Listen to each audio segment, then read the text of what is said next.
Good morning to all of you. Today I am going to discuss some questions based on combined portion. आपको मैंने factorisation के 4 type बताए थे, तो ये जो आपको मैंने यहाँ पर क्वेश्चंस लिखे हैं ये फर्स्ट 2 टाइप पे डिपेंड है, फर्स्ट 2 and 3 टाइप पे। तो आइए हम लोग पहले फर्स्ट क्वेश्चन करते हैं। मैंने आपको बताया था कि सबसे पहला काम क्या होता है फैक्टराइजेशन करते समय, देखना होता है कि कॉमन क्या आ रहा है। तो फर्स्ट क्वेश्चन ट्राई करते हैं। Question number 1 first part, 27 a cube b cube minus 18a square b cube plus 75 a cube b square. अब आपको क्या देखना है इसमें, आपको इसमें देखना है कि क्या चीज कॉमन आ रही है। अब देखिए हाईएस्ट कॉमन फैक्टर आपको कॉमन लेना है। यहां 27 है, यहां 18 है, यहां 75 है। तो आइए इसको देखते हैं कि क्या चीज कॉमन आएगी। 27 को 3 into 3 into 3 लिख सकते हैं। 18 को हम लोग 2 3 जा 6 3 जा 18 लिख सकते हैं। और 75 को हम लोग 3 into 25 into 5। अब इसमें कॉमन क्या आ रहा है, एक तो 3 आ रहा है कॉमन, और बाकी तो कोई चीज सब में नहीं है, क्योंकि 2 भी सब में नहीं है और 5 भी सब में नहीं है। तो यानी कि हाईएस्ट कॉमन फैक्टर के लिए हम लोग क्या करेंगे, यहां पर ध्यान से देखिए, एक तो 3 कॉमन आ रहा है। ये आपको HCF निकालने का तरीका आपने क्लास 6 में सीख रखा है। उसके बाद देखिए यहां पर a क्यूब है, वहां a स्क्वायर है, फिर a क्यूब है। तो यहां पर a स्क्वायर आप कॉमन ले लीजिए, क्योंकि a स्क्वायर सब में है। हमें ऐसी चीज कॉमन लेनी है जो सब में हो। अब अगला क्या है, b क्यूब है और b स्क्वायर है। तो यहां पर आप b स्क्वायर कॉमन ले लीजिए। मैंने आपको बताया था कॉमन लेने का मतलब क्या होता है। कॉमन लेने का मतलब हर एक टर्म में आपको डिवाइड करके लिखना है, ताकि ये आपका जो आंसर है वो प्रोडक्ट फॉर्म में आ जाए। तो 3 9 जा 27। अब a क्यूब को a स्क्वायर से डिवाइड करेंगे तो a आएगा, b क्यूब को b स्क्वायर से डिवाइड करेंगे तो b आएगा, माइनस 3 6 जा 18, a स्क्वायर से a स्क्वायर कैंसिल हो जाएगा और यहां b आएगा, प्लस यहां पर 25 आएगा, फिर a cube divided by a square, तो यहाँ a आएगा, उसके बाद b स्क्वायर और b स्क्वायर कैंसिल हो जाएगा। तो ये आपका जो आपका एक्सप्रेशन था उसको आपने प्रोडक्ट फॉर्म में लिख दिया और ये आपका आंसर आ गया। आइए सेकंड पार्ट करते हैं। सेकंड पार्ट देखते हैं, 18p square Q square minus 24p Q square plus 30p square cube. यहां पर हम लोग जो मैं आपको क्वेश्चन नंबर 1 बता रहा हूं, ये आपका क्वेश्चन है बेस्ड ऑन कॉमन। आपको कॉमन देखना है कि कॉमन क्या आ रहा है। ये आपको मैंने सबसे पहला टाइप बताया था। अब 18 लिखा है, 24 लिखा है और 30 लिखा हुआ है। तो यहां पर मैक्सिमम चीज क्या कॉमन आ रही है, यहां पर मैक्सिमम चीज जो कॉमन आ रही है वो 6 आ रही है, क्योंकि 18, 24 और 30 का जब आप HCF निकालेंगे तो आपका 6 आएगा। अब देखिए p स्क्वायर यहां पर भी है, p यहां है, यहां p स्क्वायर है, तो कॉमन क्या आएगा, p आएगा। यहां q स्क्वायर है, यहां q स्क्वायर है और यहां q है, तो कॉमन क्या आएगा, q आएगा। ये आपने कॉमन ले लिया, 6pq कॉमन आ गया। अब कॉमन लेने का मतलब क्या होता है, हर एक टर्म में डिवाइड करना। तो 6 3 जा 18, यहां पर p q आएगा, माइनस 6 4 जा 24, p से p कैंसिल होगा तो यहां क्या आ जाएगा, q, प्लस यहां पर 5। अब मैंने क्या बोला, मैंने क्या कॉमन लेने का मतलब है हर एक टर्म में डिवाइड करना। तो आप डिवाइड करिए यहां पर, तो यहां क्या आएगा, p आएगा और q से q कैंसिल हो जाएगा। ये आपका आंसर आ गया। जो आपका एक्सप्रेशन था उसको आपने प्रोडक्ट फॉर्म में लिख दिया और आपका यही आंसर हो जाएगा। आइए हम लोग थर्ड पार्ट करते हैं। 3ax square plus y square plus 6b x square plus y square. ये तो बहुत आसान चीज दिख रही है क्योंकि यहाँ पर कॉमन हमें बहुत आसानी से दिख रहा है कि x square plus y square आपका कॉमन आ रहा है। तो कॉमन लेने का मतलब हर एक टर्म में डिवाइड करना, तो 3a प्लस का 6b आ जाएगा। यही आपका आंसर हो जाएगा क्योंकि आपने अपने एक्सप्रेशन को जो है प्रोडक्ट फॉर्म में लिख दिया, तो आपका आंसर आ गया। आइए हम लोग क्वेश्चन नंबर 2 को करते हैं। ये क्वेश्चन नंबर 2 जो है वो आपका बेस्ड ऑन ग्रुपिंग पे डिपेंड है। ऐसा इसलिए कह रहा हूं मैं आपसे क्योंकि जब आप इसमें कॉमन देखेंगे तो आपका इसमें कॉमन नहीं निकलेगा। जैसे यहां पर आपने देखा कि कॉमन आ रहा है, यहां पर ऐसा नहीं होगा, यहां पर ऐसा नहीं होगा कि आपको कॉमन मिल रहा है, लेकिन यहां पर आपका आराम से ग्रुप बन रहा है। तो पहले मैं क्वेश्चन को लिखता हूं, फिर आपको बताता हूं कि किस तरीके से आपको ग्रुप बनाना है। 7y minus 5y square minus का 7x। मेरे ध्यान से देखिए, यहां पर 5 ये कॉमन आ रहा है और इसका हिसाब किताब इसके साथ सेट कर लेते हैं। पहले हम लोग ग्रुप बना के देखते हैं, अगर बनेगा तो ठीक है, वरना फिर कोई दूसरा दिमाग लगाएंगे। 7y माइनस 7x, ठीक है। कुछ बच्चे क्या करते हैं, ये सोचते हैं इसको इधर लाने पर साइन चेंज होता है। साइन चेंज हमेशा इक्वल टू के, आप जब इक्वल टू के आसपास ट्रांसफर करते हैं, जब कहीं इक्वल टू होता है तब आपका साइन चेंज होता है, आपस में साइन चेंज नहीं होता। ये गलती बच्चे करते हैं, आप लोग मत करिएगा। अब यहां देखिए ध्यान से, क्या चीज कॉमन आ रही है, 5y, तो x माइनस वाई आ गया। यहां पर अब आप देख रहे हैं यहां पर x जो है प्लस में आ रहा है, तो आप जानबूझकर यहां पर -7 कॉमन ले लीजिए। तो जैसे ही आप माइनस साइन कॉमन लेंगे तो आपका क्या हो जाएगा, यहां पर आपका जो y, यहां पर देखिए अगर आप +7 कॉमन लेते हैं तो आपका क्या आ जाएगा, y माइनस एक्स आएगा। लेकिन आपको y माइनस एक्स नहीं लेके आना है, आपको x माइनस वाई लेके आना है। तो आप क्या काम करिए, यहां पर आप -7 लिख लीजिए, तो यहां पर आप x माइनस वाई कर लीजिए। कहने का मतलब है कि -7 कॉमन ले लेते तो हमारा x माइनस वाई आता। ये कोई स्टेप, कोई बहुत कठिन स्टेप नहीं है, आप चेक करके देख लीजिए। +7y माइनस 7x, बात वही है। अब इससे क्या फायदा होगा आपका, x माइनस वाई कॉमन आ जाएगा। अब कॉमन लेने का मतलब हर एक टर्म में डिवाइड करना, तो आपका ये आंसर आ गया। तो ये जो क्वेश्चन नंबर 2 है ये आपका ग्रुपिंग का है। तो मैंने क्या किया, मैंने ग्रुप बनाया और ग्रुप बना करके आपका आंसर निकाल लिया। सबसे पहला काम क्या करना है, सबसे पहले आपको जब कभी भी फैक्टराइजेशन का क्वेश्चन आता है तो सबसे पहले आप अपनी अप्रोच करेंगे, कॉमन लेना है। तो कॉमन लेंगे, अगर कॉमन नहीं ले पाएंगे तब आप आगे बढ़ेंगे एक स्टेप कि कहीं यहां पर ग्रुप तो नहीं बन रहा है। तो ये क्वेश्चन भी आपके ग्रुप में था। आइए नेक्स्ट क्वेश्चन करते हैं। देखिए ध्यान से, नेक्स्ट क्वेश्चन है 6xy square minus 3xy minus 10y plus 5। यहां पर भी ग्रुप आराम से बन जाएगा। ऐसे ग्रुप करके देख लेते हैं। अगर मान लीजिए ऐसा नहीं बनेगा तो फिर मैं दूसरा दिमाग लगाऊंगा। यहां पर देखिए, क्योंकि एक सबसे पहले तो कॉमन तो आ नहीं रहा था, जब कॉमन नहीं आ रहा था तो इसका मतलब अब अगला स्टेप हमें ग्रुपिंग की तरफ जाना है। तो यहां पर एक कॉमन आ रहा है 3, एक कॉमन आ रहा है x, एक कॉमन आ रहा है y। तो कॉमन लेने का मतलब हर एक टर्म में डिवाइड करना, तो 2y माइनस का आपका 1 आ जाएगा।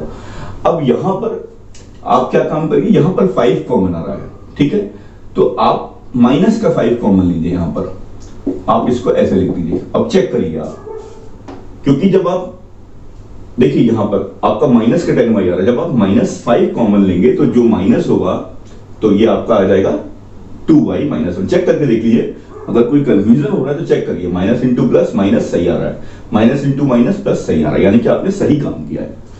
अब 2y माइनस 1 को आप कॉमन ले लीजिए। यहां बच्चे बहुत गलती करते हैं, अगर आप +5 कॉमन लेंगे तो आपका आएगा, आपका क्या आएगा, यहां पर आपका आएगा -2y प्लस 1 आएगा अगर आप +5 कॉमन लेंगे। लेकिन आपको क्या चाहिए, 2y माइनस 1 चाहिए, तो आप जो है माइनस साइन को भी ले लीजिए कॉमन। माइनस साइन को कॉमन लेने से क्या होगा, जो प्लस में है वो माइनस में आ जाएगा, जो माइनस में है वो प्लस में आ जाएगा। 2y माइनस 1 कॉमन ले लिया। कॉमन लेने का मतलब हर एक टर्म में डिवाइड करना, तो ये आपका आंसर आ गया। अब आइए नेक्स्ट पार्ट पर, थर्ड पार्ट पर आते हैं। ax plus by plus bx plus az plus ay plus bz। बहुत अच्छा सवाल है ये। अब की बार यहां पर जो है नंबर ऑफ टर्म्स जो हैं 6 हैं। देखिए ध्यान से, मुझे इसमें ax, ay और az, क्योंकि इन टर्मों में a इन्वॉल्व है तो मैं इनको इस तरीके से लिख ले रहा हूं, और यहां पर bx plus by plus bz मैंने इस तरीके से ग्रुपिंग कर ली। एक ग्रुप मैंने ये बनाया, एक ग्रुप मैंने ये बनाया। अब यहां पर a कॉमन आ रहा है x plus Y plus Z, यहां पर b कॉमन आ रहा है x plus Y plus Z. अब देखिए ध्यान से, x plus Y plus Z common आ रहा है, कॉमन लेने का मतलब हर एक टर्म में डिवाइड करना, तो आपका ये फैक्टराइजेशन हो गया। Question number 2 is based on grouping. ठीक है, क्वेश्चन नंबर 1 सबसे पहला काम है आपको कॉमन देखना है। अगर सब में कुछ कोई चीज कॉमन आ रही है तो पहला काम हमें वो करना है, और फिर उसके बाद हमें आगे बढ़ना है। तो मैंने आपको क्वेश्चन नंबर 1 और क्वेश्चन नंबर 2 के बारे में डिस्कस किया। अब हम लोग क्वेश्चन नंबर 3 को सॉल्व करेंगे। अब देखिए ध्यान से, यहां पर लिखा है 4/25 x square minus 9/49 y square. यहां पर आपको साफ साफ पता लग रहा है कि यहाँ पे a square minus b square का फार्मूला सेट हो सकता है, लेकिन थोड़ा सा ध्यान से लिखना पड़ेगा। 4/25 x square minus 9/49 y square. तो यहां पर आप क्या करिए, इसको आप ऐसे लिख लीजिए। अगर आप ऐसे लिखेंगे तो कोई गलती नहीं है। 2 का स्क्वायर 4। अब इससे क्या होगा, आपको बिल्कुल क्लियर होगा कि जो आपका a है वो आपका 2x/5 है। यहां पर भी बिल्कुल वही काम करिए, आप ऐसे लिख लीजिए। अब बिल्कुल क्लियर होगा कि ये आपका a है और ये आपका b है। अब आपको फार्मूला मालूम है a square minus b square का, a प्लस b और a माइनस b। ये आपका आ गया answer, a plus b a minus b। आसान सवाल था। नेक्स्ट क्वेश्चन करते हैं। 20x square minus 25y square. सबसे पहला काम क्या चीज करना है, कॉमन देखना है। यहां पर भी कॉमन नहीं आ रहा था, सबसे पहला काम है कॉमन देखना है। अब यहाँ 20 है, यहाँ 45 है, तो यहाँ पर 5 कॉमन आ रहा है।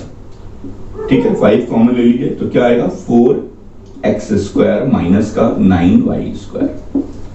मैंने आपको बार बार बोला सबसे पहला काम है कॉमन देखना।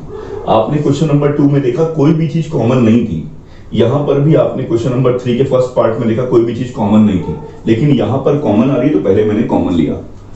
अब यहां आइए ध्यान से, इसको आप ऐसे लिख लीजिए, ये आप ऐसे लिख सकते हैं, ये लिख लीजिए। अब आप यहां पर a square minus b square का फार्मूला लगा दीजिए। 5 तो बाहर है ही है, a प्लस b और a minus b।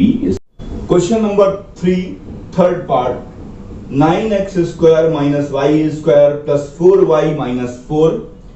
This one, ये क्वेश्चन बहुत इंपॉर्टेंट क्वेश्चन है, बहुत ध्यान से आप इस क्वेश्चन को देखिए। यहां पर सबसे इंपॉर्टेंट बात यह है कि यहां पर x स्क्वायर 9x स्क्वायर बिल्कुल आपका क्या है, बिल्कुल अलग है, और बाकी जो चीजें हैं वो आपकी एक आइडेंटिटी जो है लग सकती है। अगर आप इसको ऐसे लिखते हैं 3x स्क्वायर माइनस, यहां से माइनस साइन कॉमन ले लीजिए आप पहले, तो ये क्या हो जाएगा, y square minus 4y plus 4। मैंने माइनस साइन इसलिए लिया ताकि मैं इसको दो पोर्शन में सेपरेट कर सकूं। अब देखिए ध्यान से, ये लिखा आपने, यहां पर आप ध्यान से देखिए, मुझको आइडेंटिटी दिख रही है a minus b whole square की। देखिए ध्यान से, a square minus 2 into a into b. अब खुद बताइए b क्या होगा, यहां पे 4 आ रहा है तो यहां पक्का 2 होगा आपका, और ये आपका क्या हो जाएगा, 2 स्क्वायर हो जाएगा। अब आप देखिए ये चीज इससे मैच कर रही है कि नहीं कर रही है, यानी कि आपने y square minus 4y plus 4 को आपने आइडेंटिटी में तोड़ दिया। वो आइडेंटिटी क्या है आपकी, y माइनस 2 होल स्क्वायर। ठीक है, अब यहां पर फिर से a square minus b square का फॉर्मूला आप लगा दीजिए। ये आपका हो जाएगा a plus b and a minus b and a minus b. इसको आप ओपन कर लीजिए, 3x plus y minus 2 and 3x minus y plus 2। ये आपका आंसर आ जाएगा। इसमें सबसे इंपॉर्टेंट बात क्या थी बच्चों, कि आपको इस तरीके से लिखा हुआ, अब ये ना तो इसमें कॉमन आ रहा है ना इसमें कोई ग्रुप बन रहा है। तो अब हमारा काम नेक्स्ट है कि आइडेंटिटी लगानी है। अब इसमें समझ लीजिए दो क्वेश्चन थे आपके, एक तो इतना पार्ट था जो मैंने आपको अपने प्रीवियस लेक्चर में बताया था। तो यहां पर दो आइडेंटिटी का यूज किया, एक तो a minus b whole square की आइडेंटिटी का यूज किया और फिर उसके बाद a square minus b square की आइडेंटिटी का यूज किया। तो ये बहुत इंपॉर्टेंट क्वेश्चन है, इसको आप बहुत ध्यान से करिएगा। अब देखिए क्वेश्चन नंबर थर्ड का fourth part, 25a square minus 4b square plus 28bc minus 49c square. यहां पर भी देखिए ध्यान से, ये क्वेश्चन भी बिल्कुल आपका पार्ट 3, क्वेश्चन नंबर 3 का थर्ड पार्ट जो मैंने अभी कराया उसी पे बेस है, क्योंकि यहां पर 25a स्क्वायर बिल्कुल अलग है। तो आप क्या काम करिए, यहां पर पहले क्वेश्चन लिख लेते हैं, 25a square minus 4b square plus 28bc minus 49c square, ये लिखा हुआ है। बिल्कुल यहां पर ही वही काम करिए, 25a स्क्वायर लिखा हुआ है, आप इसको लिख दीजिए 5a होल स्क्वायर माइनस, यहां माइनस साइन कॉमन ले लीजिए, माइनस साइन कॉमन लेने के बाद हमारा ये 4b स्क्वायर माइनस का 28bc प्लस का 49c स्क्वायर आ जाएगा। अब यहां पर आप कोशिश करिए कि कौन सी आइडेंटिटी लग रही है। अगर आप थोड़ा ध्यान से देखेंगे तो आपको समझ में आ जाएगा कि यहां कौन सी आइडेंटिटी लग रही है। 2b होल स्क्वायर माइनस का, अब यहां पे माइनस है तो इसका मतलब ये a square minus 2ab plus b square के फॉर्म में लिखा हुआ है। तो माइनस का 2 इंटू a आपका 2b है और आपका यहां पे क्या लेके आना है, 28 लेके आना है, यानी कि 2 2 जा 4, यानी कि 7 की कमी है। तो आप यहां पे 7c लिख लीजिए, जो आपका b है वो आपका 7c हो जाएगा। अब आप ध्यान से देखिए, आपको ये एक फार्मूला दिख रहा होगा, a minus b whole square जो आइडेंटिटी है उसकी तरह ये आपका 5a होल स्क्वायर माइनस, ये आपका फार्मूला बन गया बच्चों 2b minus 7c whole square. Okay, अब आप इसमें a square minus b square का फार्मूला लगा लीजिए, a plus b and a minus b and a minus b। अब आप इसको थोड़ा ठीक से ओपन कर लीजिए, तो ये आपका 5a प्लस का 2b माइनस का 7c आ जाएगा।